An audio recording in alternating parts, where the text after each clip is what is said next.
The football tussles back in town, and it's an eventful weekend, or goals galore, as they say.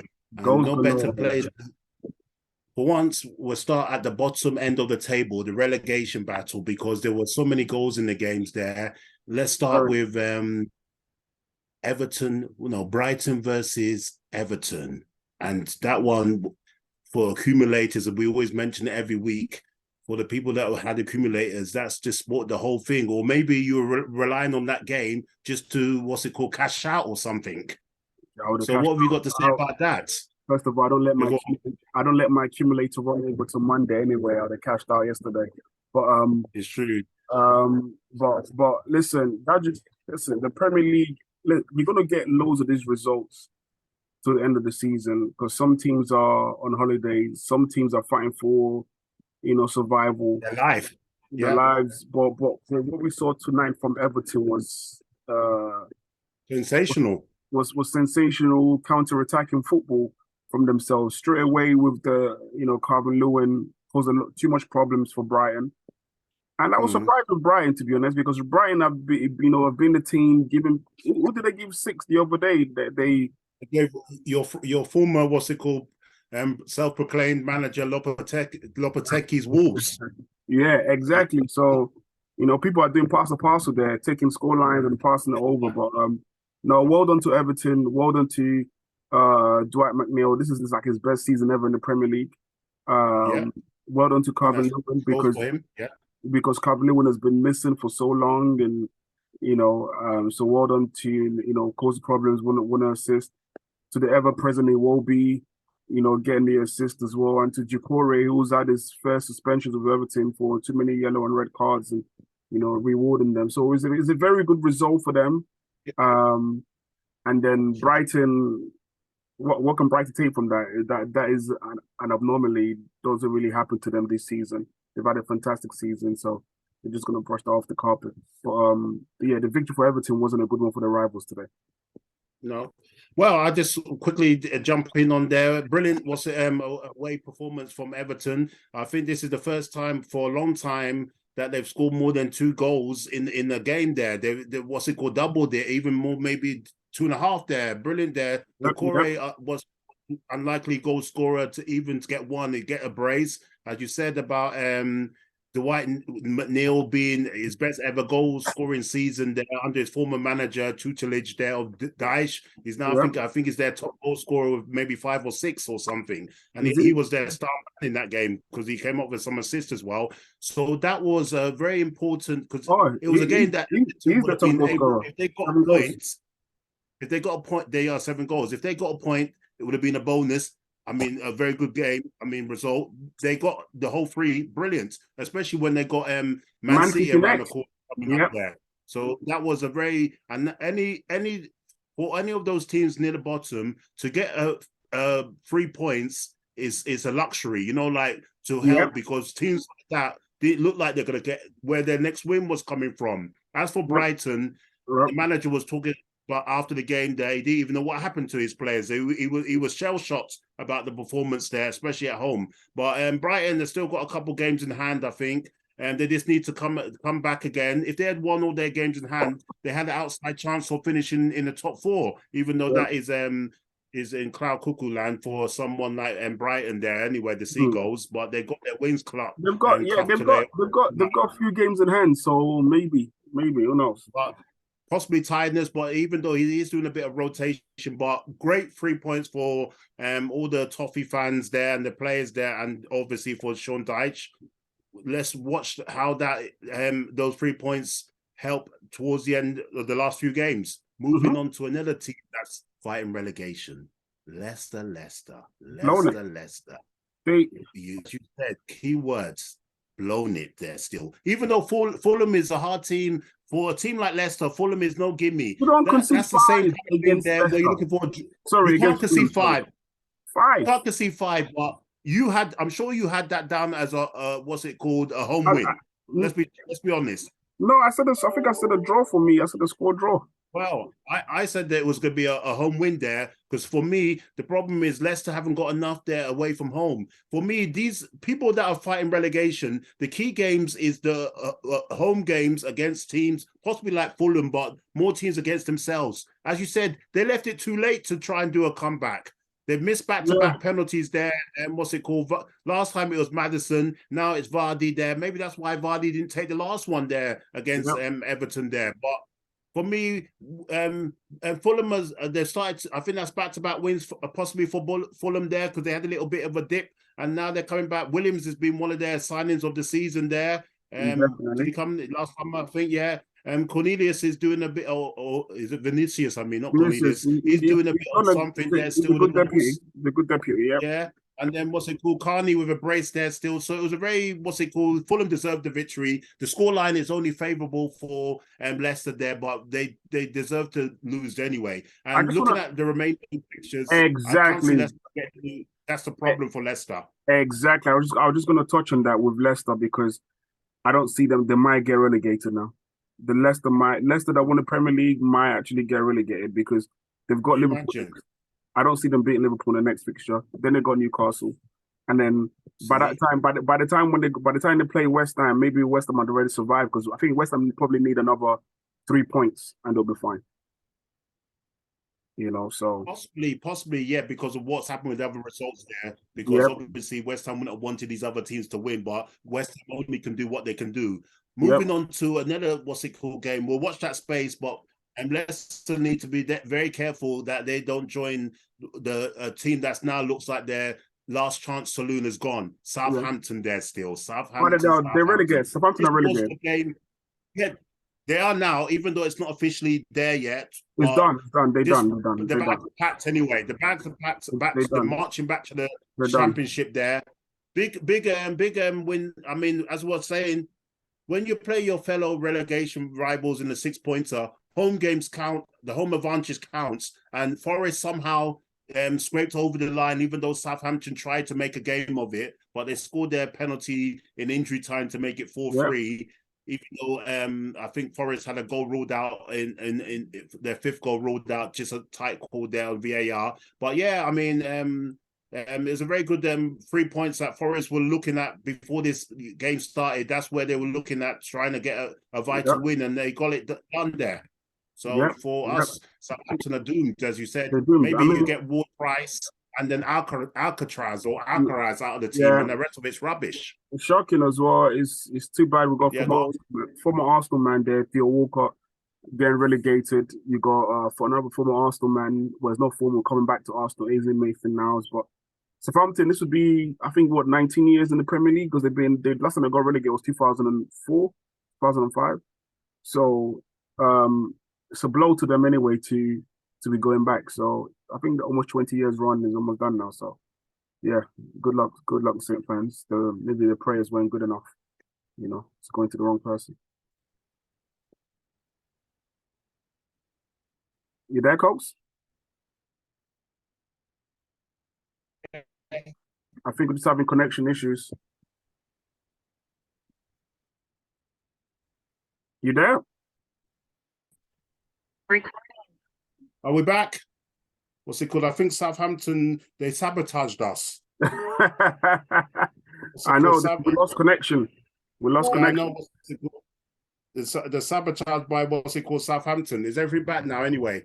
Yeah, let's go ahead. Go ahead. Yeah, are you there? Yeah, I am. Can you see me? I'm here. Yeah, so I was saying that yeah, I can see you. Yeah, I can see you. Hello. What's it called? A bit of sabotage from the Saints there still, but I can see you anyway. But as we said, Southampton are doomed now. But we just have to carry on. We've got a few technical issues there, but we'll try our best if you get this far into our episodes. But, ahead, can you hear me there? What's it called, Grand Champ? You keep repeating yourself. But for me, yeah. Anyway, what's it called? So, yes. So we move on to another team that had, it was a weekend of surprising results anyway. Big time. West Ham versus Man United there still. And the return of the Howler. The Howler. You know, my goodness. What? That's one of the worst howlers there is. The Ham was there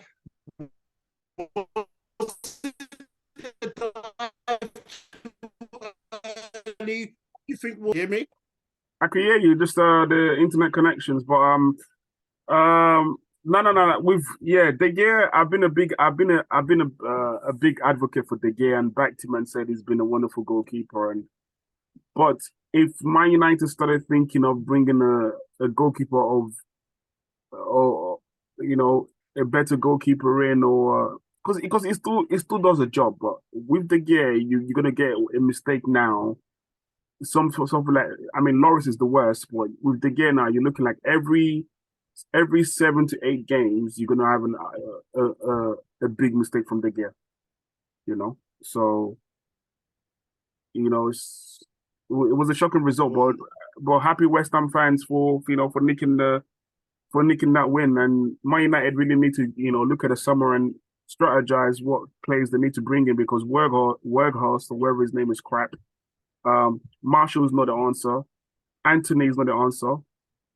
So they might look to even bring in another winger, another striker, another midfielder, another centre back. So there's a lot of things Man United need to do, and which might not be possible this next transfer window. They hope they can get the Qatari people to buy the club, and they will give them what's it called, that kind of like 300 or 400 million that they need.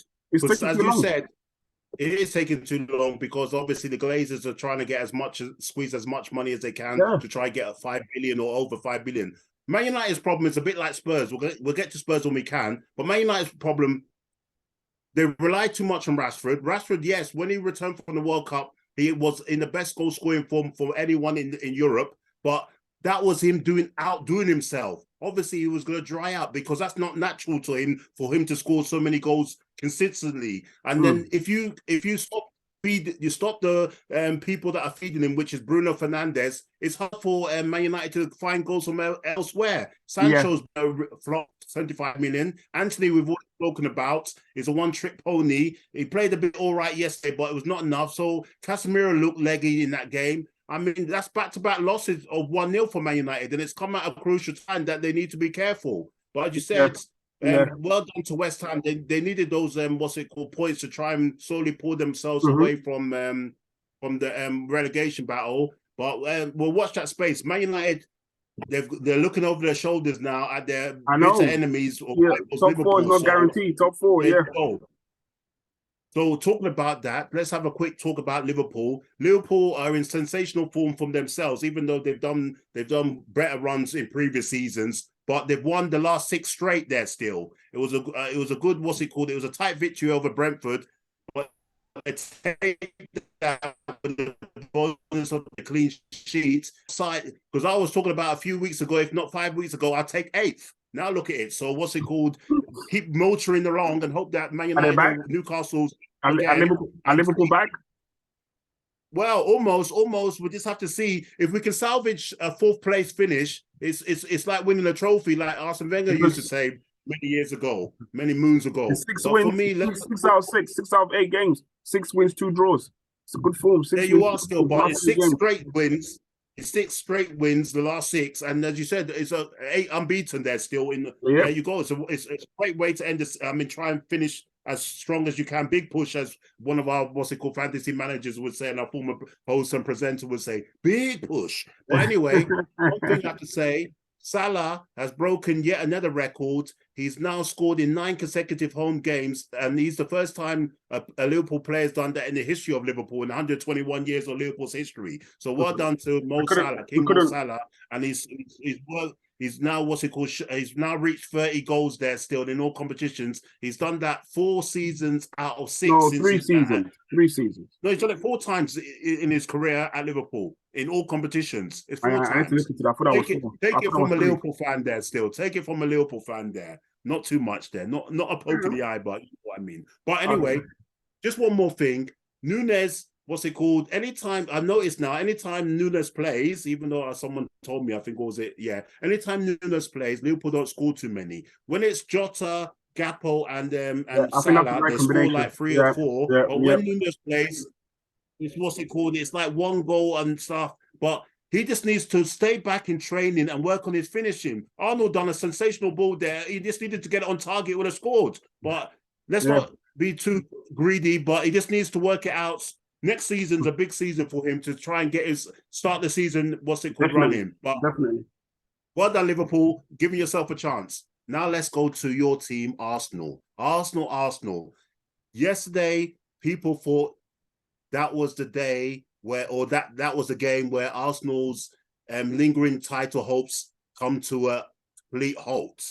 Because Newcastle have only lost there once at home, and that was a few months ago to Liverpool in the 98th minute. Yep. You can take the floor. No, listen, I'll just keep it nice and short, man. Like I said, this season, look, the season is a disappointment if we don't win the Premier League.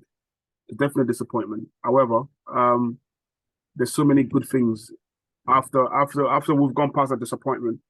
When we put on layers, there's so many good things with the Arsenal squad because they competing now.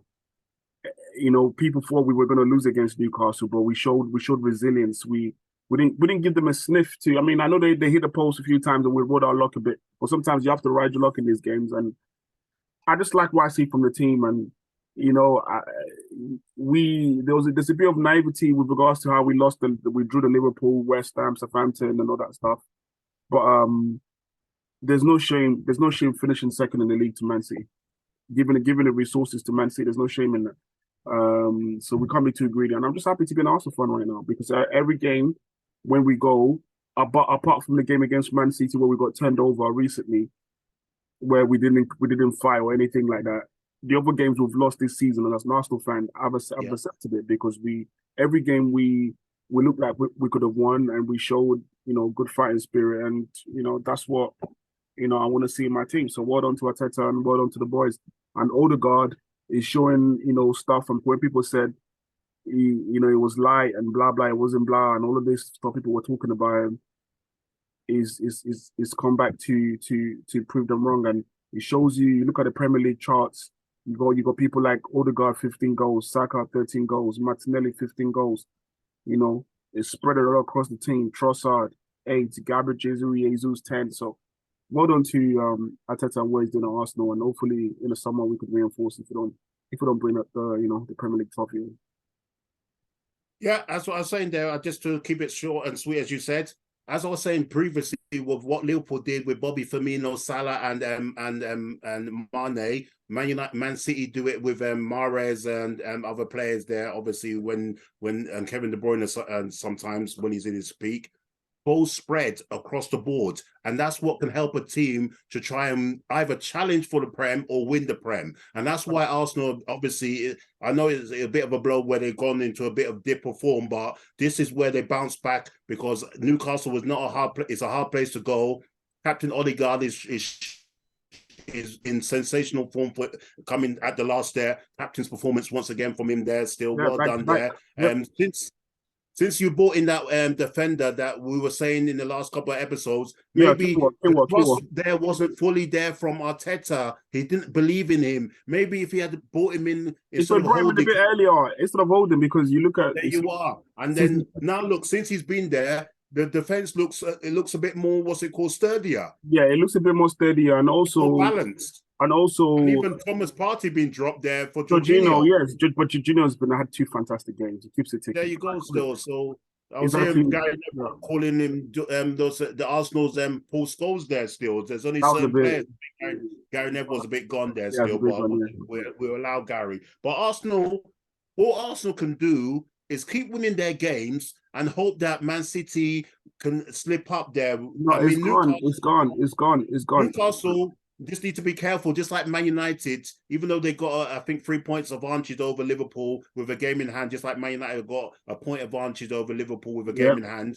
Just be careful, Newcastle. Don't let your season, even though if you finish 5th, it's still a wonderful season, but when you get a taste of being in the top 4, make sure you finish there. Obviously, as a Liverpool fan, I hope either Man United or Newcastle blow themselves. So rather it be Man United, but all I care about is Liverpool getting there. Whoever it is, that's who's expense, not my business. But well done.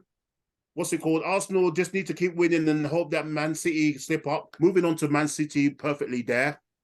Once again, Man City have not been playing that well in the Premiership in recent games. They've been scraping the games by the odd, like they beat obviously Leicester 3-1 Yeah, when he made changes. They were lucky with the changes there because Leicester were hitting the yeah, post in yeah. actual Missing chances. Madison, yeah. yeah, Scraped over the line against Fulham 2-1, and then again, what's it called? Scraped over the line against Leeds, even though really it should it's have been more than that anyway, because it's obviously the effect of Sam KDB. Allardyce has returned. The effect Yeah, of go on. KDB. No, if there's no KDB, they sort of struggle a bit more. But But they he got. did play in that game, didn't he? The game Yeah, against but he played in. Yeah, you're right. But he played in a more. different kind of role. Yeah, yeah. The But tinkering of the formation is funny. And then what do you think about because Pep wasn't happy because for me it's 2-0. Obviously, you want to give a man a chance to have a hatchet, but it's only 2-0. Be careful. Haaland also, I was surprised that Haaland gave him the ball because Haaland, obviously, you broke the record now. You've got it to yourself with 35 Prem goals and 51 in all competitions. Take the penalty and make it the game's secure because after the Gundogan missed his chance to get the hat trick, obviously yeah, a yeah, minute or two later, Leeds scored, and if that game ends 2-2, it comes back to haunt them. Haaland? yeah, And yeah. that's why Pep was so angry when Gundogan went off. He didn't even shake his hand. And Big Sam, he made it a bit tighter there still, but we expected the game to still be 3 points Definitely, for what's definitely. it called? No chance, no chance. Hmm. And then let's just quickly fly through the remaining fixtures there. Finally, Chelsea Chelsea. win. Frank Lampard there still. What can, Chelsea. what can you say about? I don't even know what to say about it. There's nothing. There's nothing you could. We'll keep it 30 seconds. There's nothing. There's nothing you could say other than well done Lampard for breaking your 20-game losing streak, and with Everton and with Everton Wow. and Wow. 20 games, you know. and Chelsea, and so well done. Yeah, well, I mean, yeah, that's what we can say. Bournemouth are safe anyway from relegation. There was when we look at the table, Bournemouth are safe there. They're virtually safe. What 39 points? I think they're safe because the other teams will not get enough there. They might get to about 37 or 38, Yeah. but Bournemouth are virtually They safe. just, yeah, Chelsea they just finally need one got. more point. Yeah. Hmm. Chelsea finally got into the 40s there after being stuck on 39 for God knows 2.5 months or whatever it was. Yeah. And then what you said, that's what we'll keep that fixture done there. Once Mhm. again, the other game there, Harry Kane. If it wasn't for Harry Kane, Spurs have been poor in the last recent games or whatever, but Harry Kane still somehow scores in these games. And once again, I think that was his 26th goal of the season. If Haaland wasn't doing madness there, Harry Kane would be at 26 Prem goals. You would say that normally the Golden Boot is around that sometime in the season. But he's doing his job. But really, it was a good win for them because that was I think I had that as a draw. But Palace, they've done enough anyway. But well done for Spurs. Give themselves an even outside chance than like Liverpool, but their one is a bit more further down the line. It's a bit It's further very down the line. unlikely. It's very unlikely. They're Spurs, just be happy for Europa League football there. Spurs, yeah, they're not good enough. Spurs are not good enough. There you go. And I think the final fixture there still is Wolves versus Villa. Villa started to is that back-to-back defeats for Villa there still? Big win, a big Midlands derby, what's it called, win there, even though big 3 points, not the win, but the win was well, but not scoreline wise, but points wise, just to edge another team slowly away from the relegation places there. Wolves there still, yeah. So well done to Wolves. Villa will be disappointed there that they dropped points there still, because at the moment now they've dropped they were 6 a couple of weeks ago, they're now down to 8th. At that stage of the season, if they finish there, it's a disappointed end to the season because they won't be in Europe. Yeah. But listen, what Emery has done with them has been amazing. So everything will go everything will go through that blip. And they are going through that blip. Listen, Brighton and Aston Villa have had decent season considering how the season started. Definitely. Yeah, so I think that's all the fixtures there of game week 35. Champions League semi-finals once again. Real Madrid versus City. What's that fixture going to be? A score draw, away win. Because Real Madrid have been patchy in the in La Liga. They've just given it up because Barcelona's won that now anyway. I'll say Man City win. You know. You say what? Man City win. Yeah, I think I'm going with Man City win there. AC Milan, I mean Inter Milan versus AC Milan, or was it? They're both at home anyway. I'll probably say score draw. Yes, I think what's it called? I think Inter win 2-1 there still. So yeah, and talk about Italian football.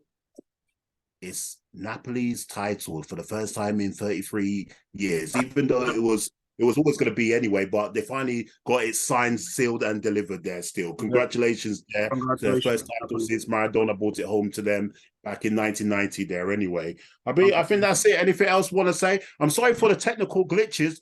When we started talking about Southampton, something went wrong. I don't know what's happened there still, but I don't know if it was Grace Jones somehow putting a Trojan horse into our internet or whatever coverage. Even though Grace Nathan Jones left the job a while ago. Why didn't they keep Ralph Hasenhuttl or whatever his name was? Yeah. Because the replacements have been rubbish. Yeah. If he was still there, maybe they were still being I believe so. I believe so. The guy's done amazing work for them for years. So, because but listen, the person that's there now, who is he? Was he number 2 of Ralph or of Nathan Jones? I don't even know, but I'll probably say the Hancelotti or whatever his name is probably deserve better than Southampton, and that just shows, you know. But anyway, sorry for the technical glitches. Hopefully you get that far and you still watch the whole episode. Glitches can come anytime. It's just how it is. Technical stuff. All right then, well done. I hope you enjoy our episodes. What's it Take called? care, guys. Myself and fellow Grand Champ. Have a good evening. Enjoy.